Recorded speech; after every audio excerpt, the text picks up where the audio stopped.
buenos días, tengan todas ustedes. Mi nombre es Luz Ramírez. Gracias por estar aquí esta mañana en el devocional de este lunes 19 de enero.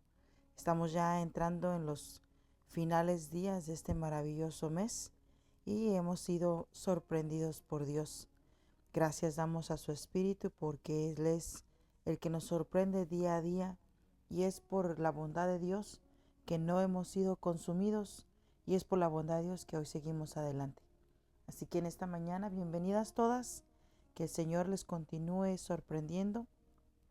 Y esta mañana continuamos con temas acerca del deleite. Recuerde que estamos en una nueva proclama en la cual estamos abrazando, porque creo en mi corazón que se unen las 30 proclamas que hemos recibido a través de estos años y es el resultado, o si lo pudiéramos decir, la acumulación de la palabra de Dios sorprendiéndonos. Amén.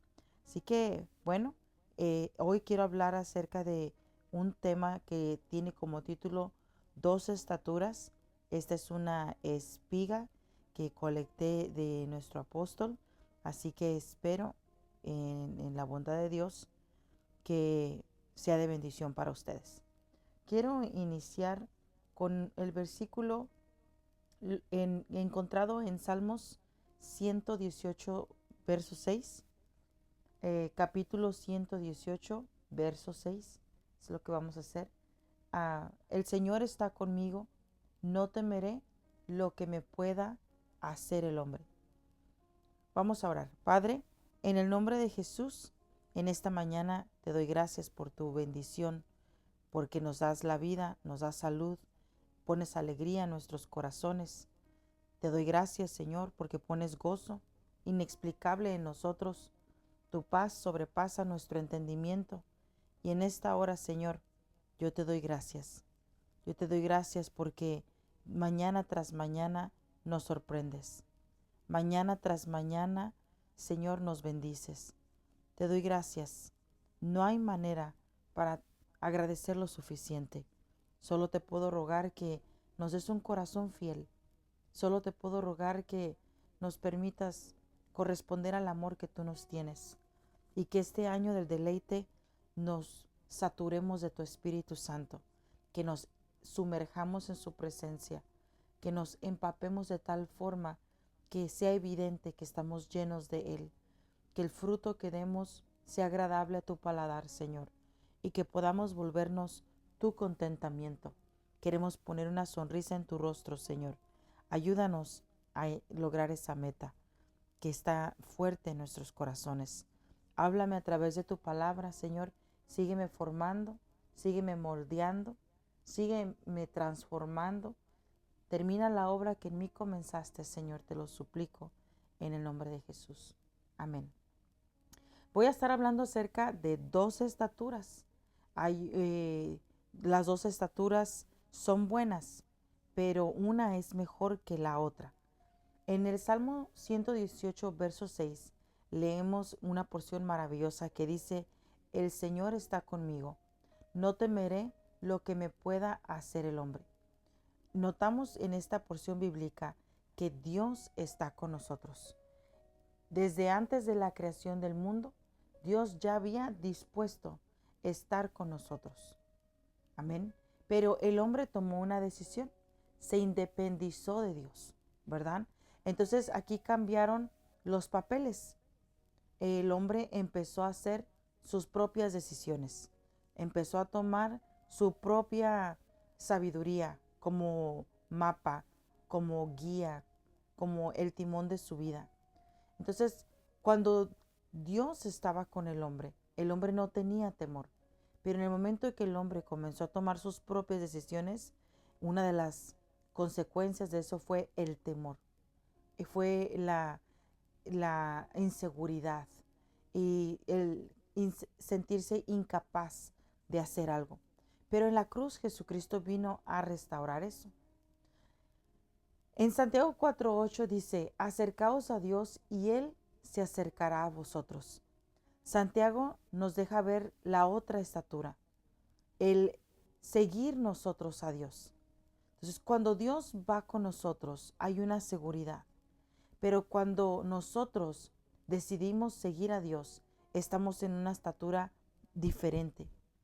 Cuando nosotros tomamos decisiones por nuestra propia cuenta, muchas veces nos vamos a equivocar. Aparte de todo eso, también refleja y manifiesta un nivel de inmadurez, un nivel de pobreza espiritual, porque es un nivel de demandante. En esa estatura, el hombre tiende a sonar más como borrego que como siervo, ¿verdad? Es protégeme, dame, cuídame, y es todo yo, todo yo, todo yo. Si estuviéramos usando la ilustración de un jardinero, tal vez sería ese el rastrillo, ¿verdad? Aquel que se clava en la tierra y jala hacia el granjero. Se vuelve a levantar, se estira lo más largo que se pueda, clavas en la tierra y se vuelve a jalar en posición del granjero. Entonces, ese rastrillo es eh, la representación de una acción egoísta centrada en una sola persona y solo busca recibir. Pero cuando dice que en Santiago, acercaos a Dios y Él se acercará a vosotros, estoy cambiando de estatura, estoy cambiando de posición. Y para poder cambiar de posición y lograr una estatura mejor, necesito cambiar de pensamiento. Entonces vemos aquí en estos pasajes bíblicos, tanto a Salmos como a Santiago, las dos estaturas. Una, que Dios esté conmigo, y la otra, que yo esté con Dios. Avancemos en ese tema. Veamos el ejemplo de Enoc. Génesis 5, vamos a leer verso 21 al 23. Vivió Enoc 75 años y engendró a Matusalén. Y caminó Enoc con Dios después de que engendró a Matusalén 300 años. Y engendró hijos e hijas. Y fueron todos los días de Enoc 375 años. Caminó pues Enoc con Dios y desapareció porque se lo llevó. Vea entonces que vivió Enoc 75 años. Y en esos 75 años, Génesis nos deja claro que Enoc caminó haciendo lo que él pensaba que era lo mejor hacer, lo que él creía que era lo más conveniente hacer. Él llevaba el timón de su vida. Mire, un dato importante aquí. En los barcos actuales, en los modernos, vemos que son estructuras maravillosas, flotantes, que tienen un timón. Por eso dice la Biblia en el libro de Santiago que la lengua es como ese timón. ¿Quién podrá controlarlo, verdad? Entonces, este pequeño timón, dice la palabra de Dios, que hace que el marinero tenga control del barco. Pero interesantemente, el arca construida por Noé no tenía un timón. Vemos en el libro de Génesis cómo Dios le dio las medidas exactas que debía de tener esa arca, las dimensiones exactas, sin un punto más ni un punto menos, y le dio exactamente la madera que tenía que usar y cómo la tenía que calafatear y cómo la tenía que usar para que fuera una estructura que se sostuviera durante el diluvio. Y sorprendentemente no encontramos las medidas de un timón. Y eso es porque el que llevaba el timón del arca no era Noé, sino aquel que le dio la indicación de cómo construirla. Entonces, cuando nosotros queremos tener una vida de éxito y bendecida, es importante entender que tenemos que quitar el timón y dárselo a Dios, ¿verdad? Entonces Génesis refleja precisamente eso a través de la vida de Enoc. Enoc, 75 años, llevó el control de su vida. Pero después de que tuvo a Matusalén, algo cambió y él decidió ya no tener el control y le dio el control a Dios. Y los próximos 300 años fue Dios el que tuvo control de la vida de Enoc. Entonces, eso me hace recordar una visión que tuvo alguien que es muy cercana a mí y que amo mucho, y me dejó una escuela muy maravillosa a través de esta experiencia. Ella había sufrido muchos, ¿cómo se diría esta palabra? Desilusiones, muchas desilusiones de gente que amaba. Y hubo un momento que al exceder tanto dolor, entró en una depresión que no era usual para esta persona, porque era una persona muy activa, una persona alegre, a pesar de las circunstancias, una persona que sobresale. Las pruebas no son su límite, pero en esta ocasión la debilitaron. En esta ocasión la derribaron. Y Dios me pone en mi corazón llamarla, ya que tenía un tiempo de no hacerlo. Y le escucho en su voz un desaliento muy profundo. Y le digo, ¿qué tienes? Y me dice, fíjate que me siento mal, no puedo salir de la cama, tengo mucho sueño y ya tengo 3 meses así. Entonces yo le digo, suena mucho a depresión. Tal vez sí, dice, porque he perdido la ilusión de la vida. Entonces le digo yo, necesitas levantarte. Y me decía ella, ¿para qué?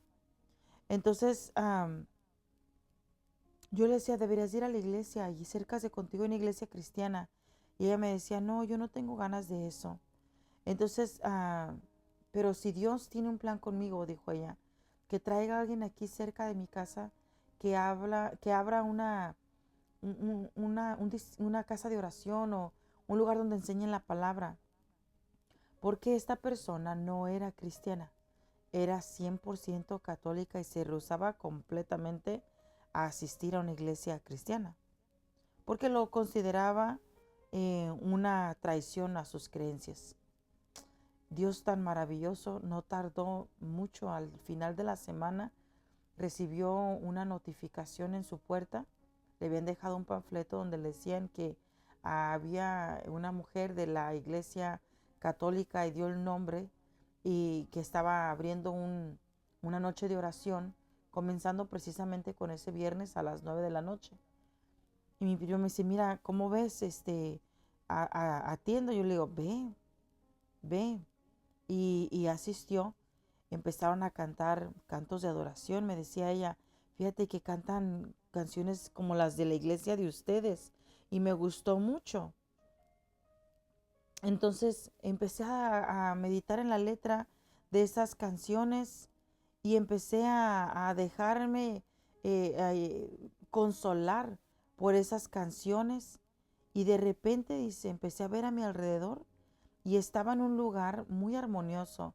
Era como un bosque, pero en medio de él había un río con unas flores y un view maravilloso. Y empecé yo a admirar la belleza de aquello cuando de repente vino hacia enfrente y veo todos los que estábamos en ese lugar de oración sentados en el arca. Y en mero enfrente yo veo un personaje que no estaba en la oración cuando iniciamos. Entonces yo volví a admirar mi alrededor y cuando vuelvo a ver hacia el frente ya no estaba ninguno de los que llegaron a la oración. El único que estaba allí sentado era Jesús.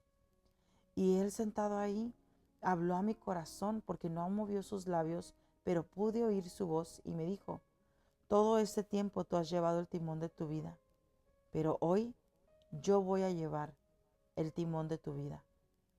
Inmediatamente, dijo ella, me invadió una paz y recibí consuelo. Y empecé a llorar. Y al llorar apreté mis ojos. Y al abrir mis ojos, al darles descanso para no apretarlos tanto, ya no estaba en esa barca, ya estaba de regreso en el lugar de oración. Entonces eso me sorprende porque veo ilustrada en la vida de esta persona lo que veo en Enoch. Toda su niñez, su adolescencia, su juventud, parte de su edad adulta, ella llevaba el timón. Pero llegó el momento donde Dios le dijo, ahora yo voy a llevar el timón de tu vida. Y esto pasó con Enoch, ¿verdad? Eh, Enoch llevaba el control de su vida, pero ahora Dios iba a llevarlo. Entonces, antes Dios iba donde Enoch iba. Ahora Enoch va a donde Dios va, ¿verdad? Entonces fíjese que el significado del nombre de Enoc es dedicado, consagrado a Dios. Entonces tal vez Enoc ya había nacido con esa predestinación de ser consagrado para Dios, pero él llevaba por 75 años el control de su vida hasta que decidió consagrarse para Dios. Quiere decir que después de que nace Matusalén, él decide seguir a Dios, no ponerle límites, no ponerle restricciones, no ponerle condiciones, ¿verdad? Porque a veces le ponemos una condición a Dios. Si no haces esto, entonces no te sigo. Si no funciona como yo quiero, entonces no te sigo.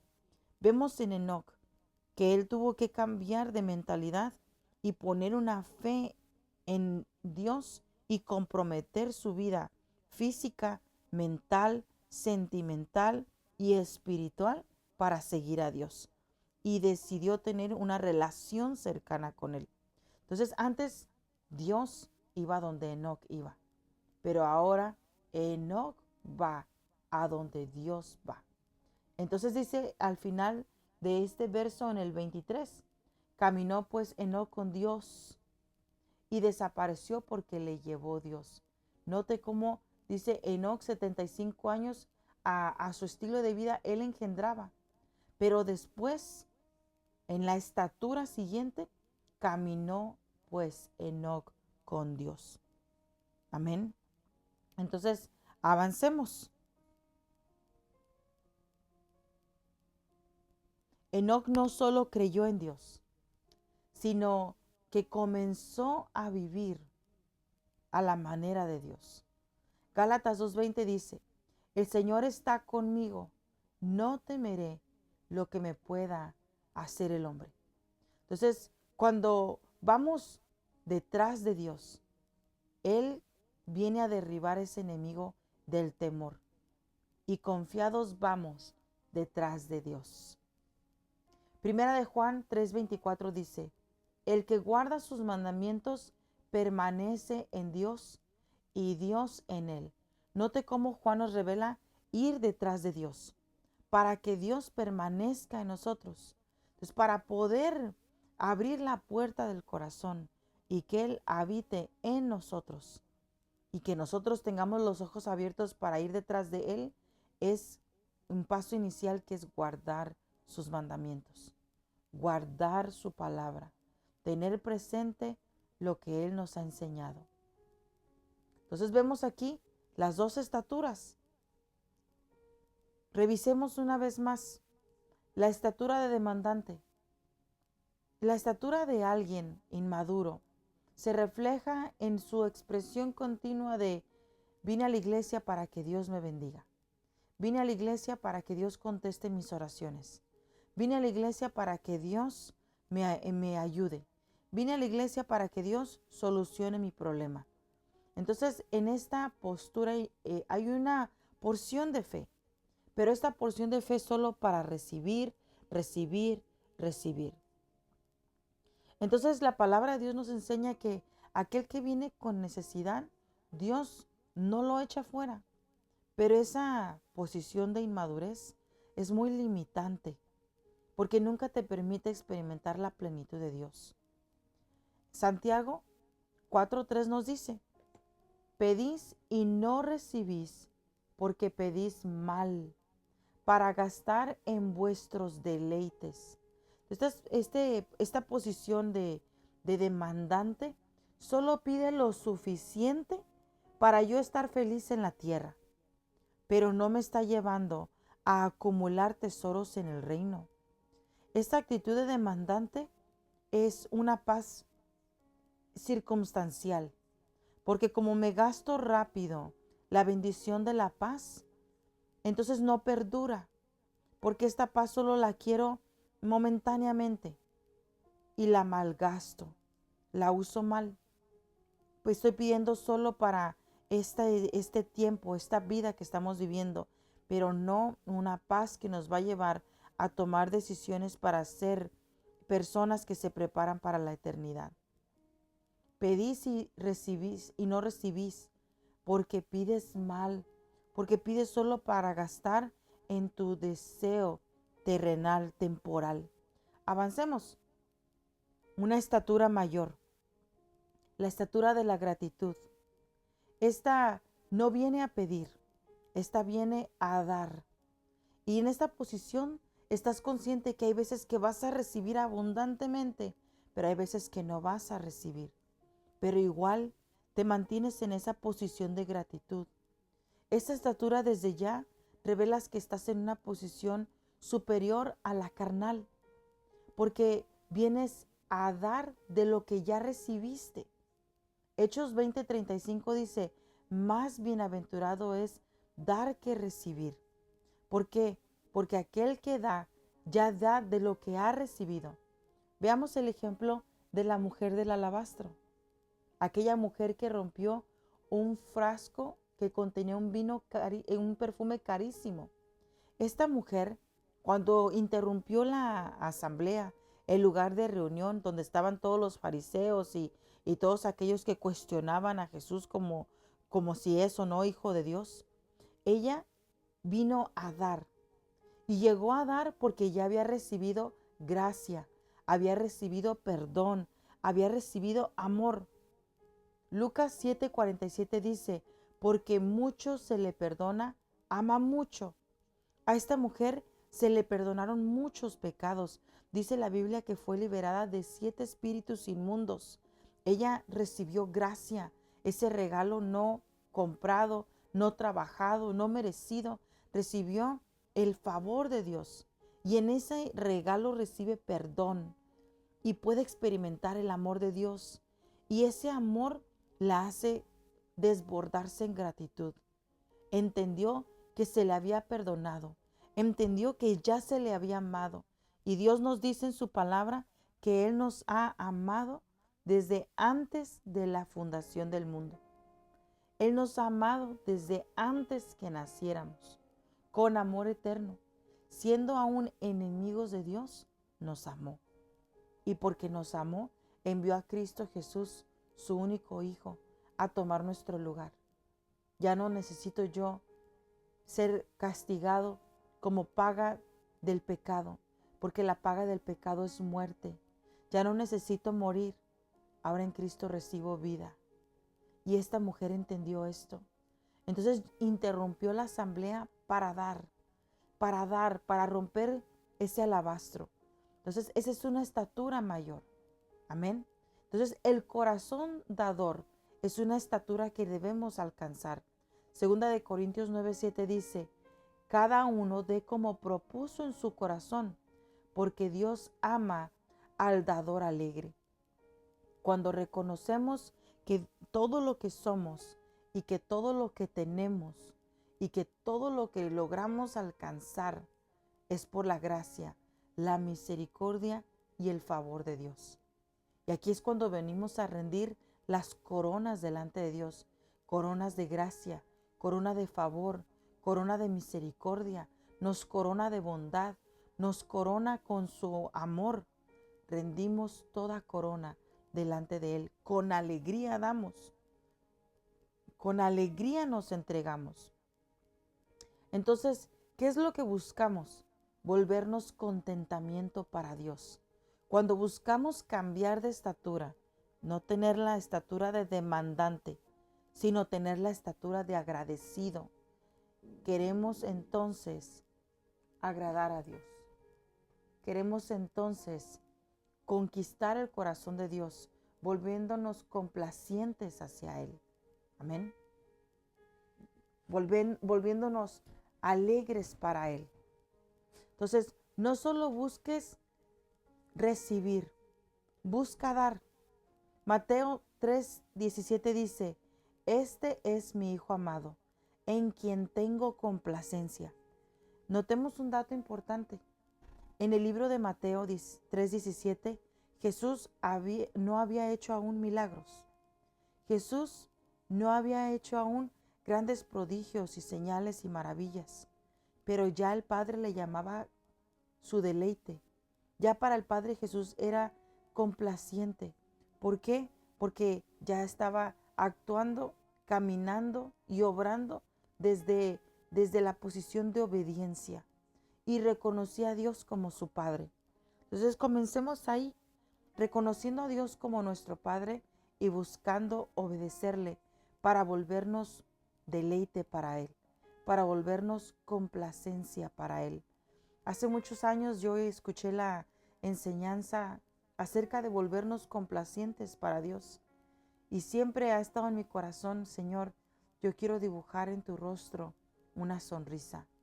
Yo quiero poner en tu rostro una sonrisa que manifieste que te deleitas en mí, Señor. Permite que me vuelva una complacencia para ti. Entonces, vuélvete deleite para el Rey.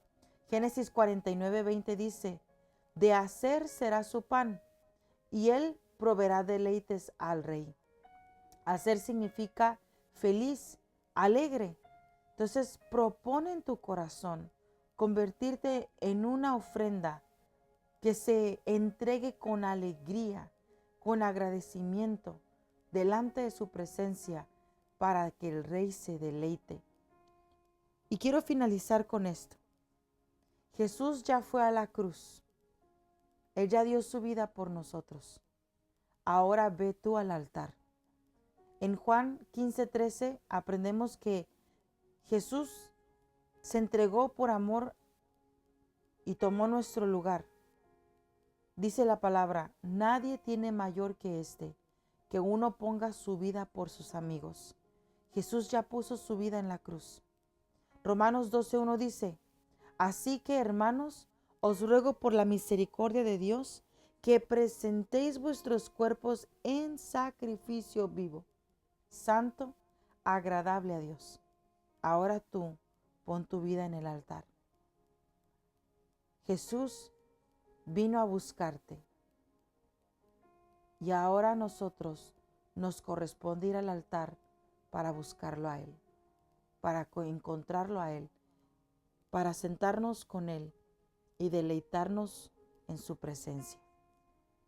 Así que oro a Dios para que este pequeño devocional haya sido de bendición a tu vida y con la voluntad de Dios nos vemos pronto.